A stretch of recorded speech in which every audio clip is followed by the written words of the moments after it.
រឿងអីច្រើនណាស់ចង់ដាក់រឿងអីគេរឿងនេះ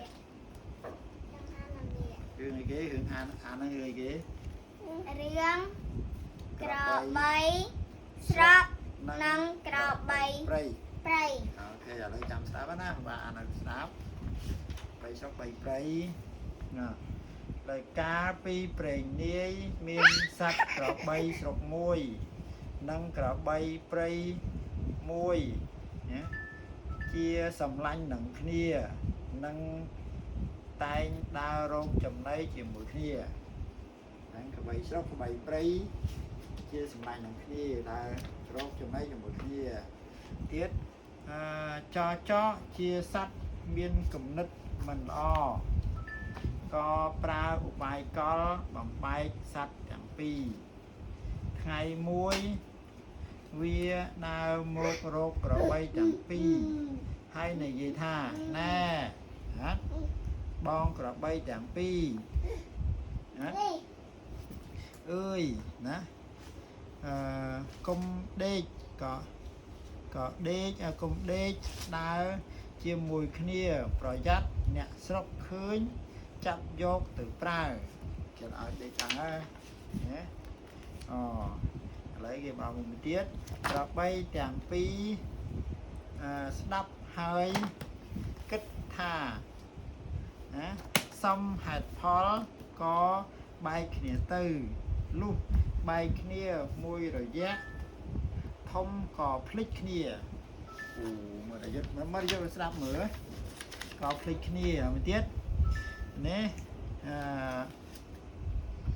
ចដឹងថាក្របីទាំងពី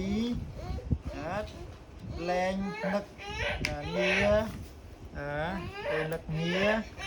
ដែលគ្នាជានេះហើយមកណាយុទ្ធមើលលែងនឹ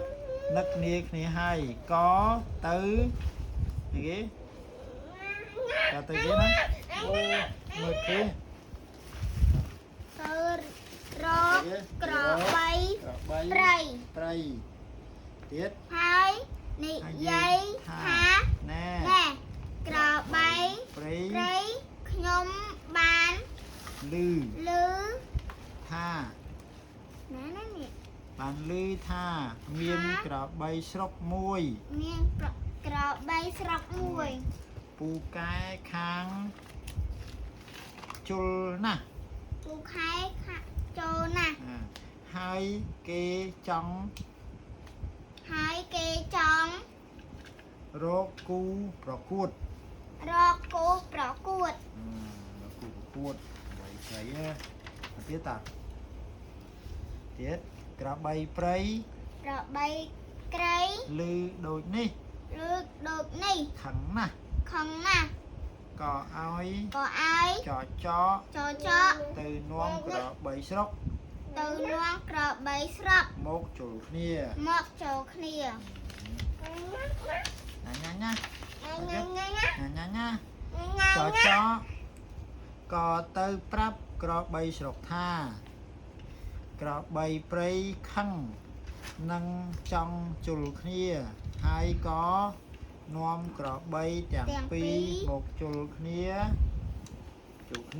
គ្រាន់តែឃើញមុខគ្នាភ្លាមក្របីទាំងពីរក៏បោលបញ្ច្រាស់គ្នាភ្លាមណាវត្តដោយទាំងចដែល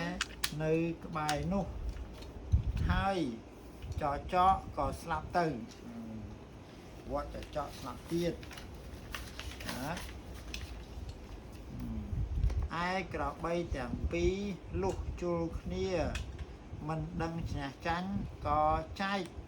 ផ្លូវគ្នាចូលស្រុកចូលព្រៃលែងជួបគ្នារហូតទៅពីហ្នឹងគេចូលគ្នាចែករត់គ្នាទៅណូឥឡូវរឿងហ្នឹងចាប់ហើយក្របីស្រុកនិងក្របីព្រៃលើកចាប់ហើយរឿងហ្នឹងចអ្នកបំបែកក្របីស្រុកក្របីព្រៃមកឲ្យចូលគ្នាពេលចូលគ្នាវត្តងាប់ចងាប់ ចកងាប់ហើយ ហើយ រត់ ក៏ ចេញ បី ហើយ ស្រុក បី នៅ ស្រុក នេះ បីព្រៃរត់ បីស្រុកនៅ ចែក នេះ ជើងគ្នា បីស្រុកនៅនេះ ចែកជើងគ្នា បាទបីស្រុកនៅ បាយ នេះ បាយបាយបាយបាយបាយ